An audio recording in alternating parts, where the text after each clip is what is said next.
Okay, mayong buntag. So, ato ipakita karon ning isda nga ano nga kay bawo mo ning isda kay kasagaran mo ni tawag ko na tog isda sa bato.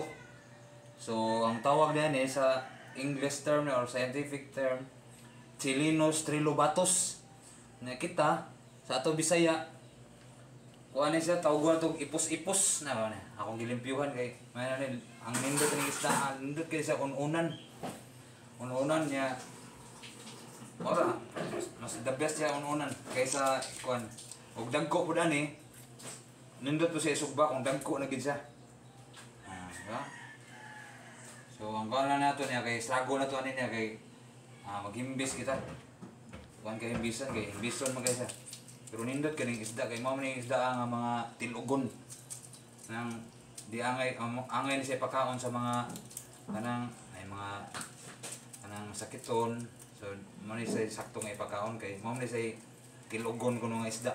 Nya kuan siya kanang isda sa bato. So mo ni siya ipos-ipos ang tawag na ani. Daghan kini sa kuan.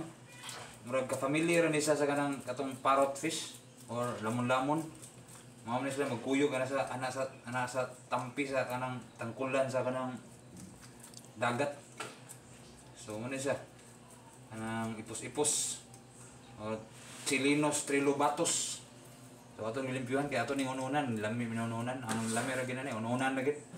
Nya kung dagko siya isugba, nindot siya. Di na nimo kuha gimbis niya. Ang usa pwede po nimo pritohon ni siya. Ami sa pritohon. Na kung kuha gusto lang kay kuha ko ni. Kanang hasan. Ayan, dali lang sana kay kutsilyo ako. So ano siya? Chilinus trilobatus, ipos-ipos. Okay. Ato na ning ununan. So nana po mo yung mga kitaan diya nga mga kuan. Klases isda. Ibawan, nasa mo yung ibawan. Mga viewers diya. Okay, that's it.